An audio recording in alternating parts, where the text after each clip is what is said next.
നമസ്കാരം. മലയാളി വാർത്തയിലേക്ക് സ്വാഗതം. City DCRB assistant police commissioner TP ശ്രീജിത്തിനെ സസ്പെൻഡ് ചെയ്തു.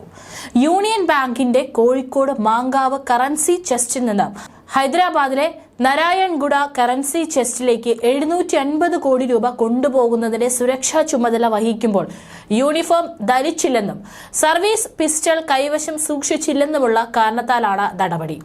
ആഭ്യന്തര വകുപ്പിന് വേണ്ടി അഡീഷണൽ സെക്രട്ടറി CV പ്രകാശാണ് വെള്ളിയാഴ്ച ഈയൊരു ഉത്തരവ് ഇറക്കിയത്. കഴിഞ്ഞ വർഷം ഒക്ടോബർ 16-നാണ് അതീവ രഹസ്യമായി കറൻസി ഹൈദരാബാദിലേക്ക് കൊണ്ടുപോയത്.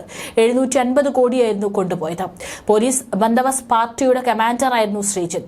ഹൈദരാബാദിലേക്കുള്ള വഴി വിജനവും മാവോവാദികളുടെ സാന്നിധ്യമുള്ള പ്രദേശമാണെന്നും അതിനാൽ എസ്കോർട്ട് ഡ്യൂട്ടിക്ക് യൂണിഫോം ധരിക്കുകയും ആയുധസജ്ജരാവുകയും വേണമെന്നും രാത്രി സമയത്ത് യാത്ര ചെയ്യാൻ പാടില്ലെന്നും റിസർവ് ബാങ്ക് ഓഫ് ഇന്ത്യയുടെ നിർദ്ദേശമുണ്ടെന്നും ഇതനുസരിച്ചില്ലെന്നുമാണ് സസ്പെൻഷൻ ഉത്തരവിന്റെ ഉള്ളടക്കം.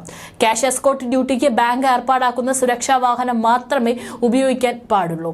ഒക്ടോബർ 17 മൈസൂരു മുതൽ തെലങ്കാനയിലെ മനോപാൽ വരെ യൂണിഫോം ധരിക്കാതെയും സർവീസ് പിസ്റ്റൾ കൈവശം സൂക്ഷിക്കാതെയുമാണ് ഇദ്ദേഹം പോയത്. RBIയുടെ നിർദ്ദേശം അവഗണിച്ച് പണം നിറച്ച ട്രക്കുകളുമായി രാത്രി സ്വന്തം നിലയ്ക്ക് ഏർപ്പാടാക്കിയ സ്വകാര്യ ഇന്നോവ വാഹനത്തിൽ യാത്ര ചെയ്തു. തെലങ്കാനയിൽ വെച്ച് ഒരു ട്രക്കിന്റെ ടയർ പഞ്ചറായി. തുടർന്ന് തെലങ്കാന പോലീസും പിന്നാലെ RDOയും സ്ഥലത്തെത്തി. ക്യാഷ് എസ്കോർട്ട് പാർട്ടിയെ സംശയനിഴലിൽ നിർത്തി തടഞ്ഞു വെച്ചുവെന്നും സസ്പെൻഷൻ ഉത്തരവിലുണ്ട്. ആ സമയത്ത് തെലങ്കാനയിൽ നിയമസഭാ തെരഞ്ഞെടുപ്പ് അടുത്ത സമയമായതിനാൽ അനധികൃത പണം പുറത്തുനിന്ന് എത്തുന്നുണ്ടോ എന്ന് പോലീസും തെരഞ്ഞെടുപ്പ് കമ്മീഷൻ പ്രതിനിധികളും പരിശോധന ശക്തമാക്കിയ സമയമായിരുന്നു. അതിനെ തുടർന്നാണ് തെലങ്കാന പോലീസും RDOയും പരിശോധന നടത്തിയത്. നാരായണൻഗുഡ കറൻസി ചെസ്റ്റിൽ പണം ഏൽപ്പിച്ച ശേഷം കൂടെ ഡ്യൂട്ടിയിലുണ്ടായിരുന്ന പോലീസ് ഉദ്യോഗസ്ഥരെ വഴിയിൽ ഉപേക്ഷിച്ച് സ്വകാര്യ കാറിൽ സ്വന്തം ഇഷ്ടപ്രകാരം പോയെന്നും DGP റിപ്പോർട്ട് ചെയ്തിട്ടുണ്ടെന്നും ആഭ്യന്തര വകുപ്പിന്റെ ഉത്തരവിൽ പറയുന്നു. ക്രമസമാധാന ചുമതലയുള്ള ADGPയുടെ സ്പെഷ്യൽ റിപ്പോർട്ടും DGPക്ക് നൽകിയിരുന്നു. ഗുരുതരമായ സുരക്ഷാ വീഴ്ച, കടുത്ത കൃത്യവിലോപം, അച്ചടക്ക ലംഘനം, ഉത്തരവാദിത്തമില്ലായ്മ, കേരള പോലീസിന്റെ മനോവീര്യം തകർത്ത് സേനാംഗങ്ങൾ അപമാനിതരാകുന്ന സാഹചര്യം സൃഷ്ടിക്കുക എന്നീ കുറ്റങ്ങൾ ACയുടെ ഭാഗത്തു നിന്നുണ്ടായെന്നാണ് ആഭ്യന്തര വകുപ്പിന്റെ കണ്ടെത്തൽ.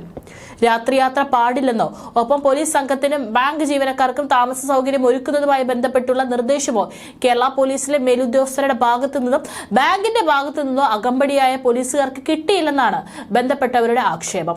അവിചാരിതമായി പണം കൊണ്ടുപോകുന്ന വാഹനങ്ങൾ ടയർ പഞ്ചറായി 2 അറ്റകുറ്റപ്പണിക്കായി നിർത്തിയപ്പോൾ തെലങ്കാന പോലീസിലെ അതാതിടങ്ങളിലെ SP-മാരുടെ സഹായം തേടിയിരുന്നെന്നും അകമ്പടി പോയ പോലീസുകാർ പറഞ്ഞു. ഏതായാലും ഇപ്പോൾ സസ്പെൻഷനാണ് ഈ ഒരു പോലീസ് ഉദ്യോഗസ്ഥന് ലഭിച്ചിരിക്കുന്നത്.